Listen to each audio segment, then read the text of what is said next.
सुप्रभात भैया बहनों। आज हम शब्द अलंकार के तीसरे अलंकार श्लेष अलंकार के बारे में पढ़ेंगे। इसकी परिभाषा इस प्रकार से है। काव्य पंक्ति में आए किसी एक शब्द के अनेक अर्थ निकलते हो तो वहाँ श्लेष अलंकार होता है। अर्थात एक ही शब्द के अनेक अर्थ निकलते हैं, वहाँ श्लेष अलंकार होता है। उदाहरण है आपके सामने। रहीमन पानी राखिए, बिन पानी सब सून, पानी गए न उबरे, मोती मानस चून। उपयुक्त उदाहरण में पानी शब्द के अनेक अर्थ निकल रहे हैं। मोती के लिए पानी का अर्थ चमक है। मानस यानी कि मनुष्य के लिए पानी का अर्थ इज्जत है। और चून यानी आटे के लिए पानी का अर्थ जल है। यहाँ पानी के 3 अर्थ निकलते हैं, अतः यहाँ श्लेष अलंकार है।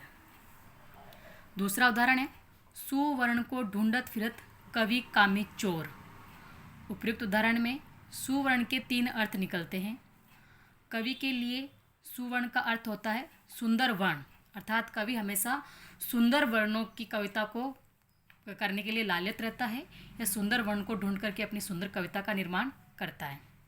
कामी के लिए सुवर्ण का अर्थ होता है गोरा रंग, और चोर के लिए सुवर्ण का अर्थ होता है स्वर्ण या सोना। अब आते हैं हम अर्थालंकार की तरफ। अर्थालंकार में हमारा अलंकार है उपमा अलंकार। काव्य पंक्ति में किसी वस्तु या व्यक्ति की समानता के आधार पर किसी प्रसिद्ध वस्तु या व्यक्ति से तुलना की जाए तो वहाँ उपमा अलंकार होता है। कहने का तात्पर्य ये है कि किसी वस्तु या व्यक्ति की तुलना किसी प्रसिद्ध वस्तु या व्यक्ति से जब की जाती है तो वहाँ उपमा अलंकार होता है। उपमा के अंग 4 होते हैं। पहला है उपमेय, जिसकी तुलना की जा रही है उसे उपमेय कहते हैं। उपमान, जिससे तुलना की जा रही है उसे उपमान कहते हैं। वाचक, वह शब्द जिससे समानता दर्शाई जाए, यानी कि जब भी ये शब्द आते हैं सा, सी, से, सम, सरिस, समान आदि, तो वहाँ पर ये वाचक शब्द होते हैं और उपमा अलंकार ही होता है।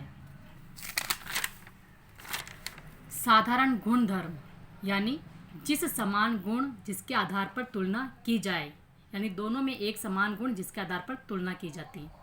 ये 4 अंग होते हैं। उदाहरण देखिए। सिया मुख चंद्र समान, यानी सीता जी का मुख जो है वो चंद्रमा के समान सुंदर है। पीपर पात सरिस मन डोला, यानी कि मनुष्य का जो मन है वो पीपल के पत्ते के समान हमेशा डोलता रहता है, चंचल रहता है। यहाँ पहले उदाहरण में सीता जी के मुख की तुलना चंद्रमा से की है और दूसरे उदाहरण में मन की तुलना पीपल के पत्ते से की गई है, अतः यहाँ उपमा अलंकार है।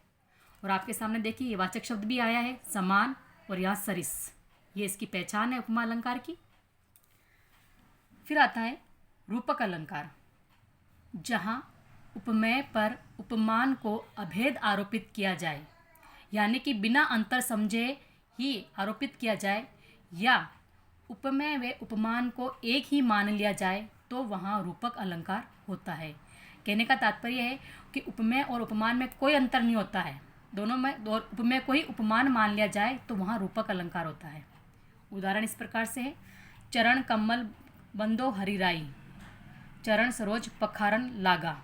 यहाँ पहले उदाहरण में चरण को कमल ही मान लिया गया है और दूसरे उदाहरण में भी चरण को कमल ही मान लिया गया है, अर्थात बिना भेद किए उपमेय को ही उपमान मान लिया गया है, अतः यहाँ रूपक अलंकार है।